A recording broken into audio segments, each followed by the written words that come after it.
అందరికీ నమస్కారం. నేను మీ జీవి సుందర్. నిన్న అమిత్ షా పార్లమెంట్లో మనం మాట్లాడిన చూసాం. आम्बेडकर आम्बेडकर आम्बेडकर आम्बेडकर आम्बेडकर आम्बेडकर इतना नाम अगर भगवान का लेते तो 7 जन्मों तक स्वर्ग मिल जाता. ఆయన మాటలు వింటుంటే ఆయనకి అంబేద్కర్ పట్ల ఏ రకమైన ద్వేషం ఇన్సైడ్ ఉందనేది చాలా క్లియర్గా అవుతుంది. అది ఆయన ఒక్కరి తప్పే కాదు. ఆయన ఆర్ఎస్ఎస్ భావజాలాలతో ఒక అంబేద్కర్ మీద హేట్రెడ్తో ఆయన మనసంతా నిండుంది కాబట్టి ఆయన రకంగా మాట్లాడాడు.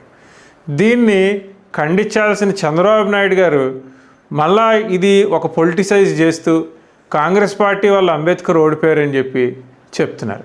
హయాంలో అంబేద్కర్ కు తగిన గౌరవం లభించలేదన్నారు. అంబేద్కర్ ఓడిపోయింది కూడా కాంగ్రెస్ హయాంలోనే అన్నారు.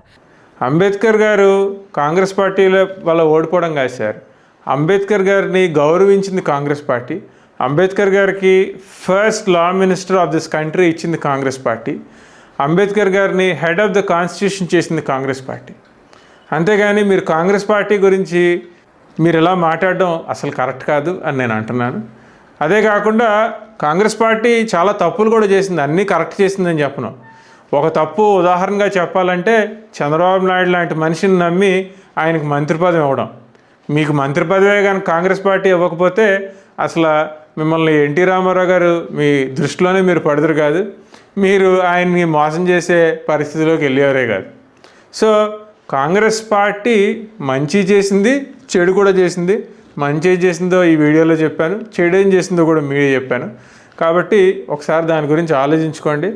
మీరు అంబేద్కర్ గారిని ముట్టుకుంటే, అంబేద్కర్ గురించి మాట్లాడితే ఆల్రెడీ 2019లో మీరు భస్మం అయిపోయారు.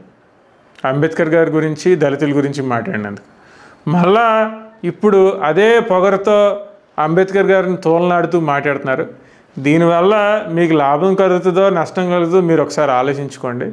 అంబేద్కర్ గారిని టచ్ చేస్తే ఎవరన్నా, ఏ రాజకీయ నాయకుడైనా ఆయన్ని చులకనగా చేస్తూ మాట్లాడే పరిస్థితి ఉంటే తుక్కు అయిపోతారు. చరిత్ర చెప్తుంది, నేను చెప్పడం కాదు. నేనంతా మొన్న వచ్చిన చిన్న స్మాల్ పర్సన్ని. మీరు బోళ్ళంత రాజకీయం చూశారు, మీకు తెలుసు అంబేద్కర్ని టచ్ చేస్తే ఏం జరుగుతుందో. ఆలోచించుకుని మాట్లాడండి.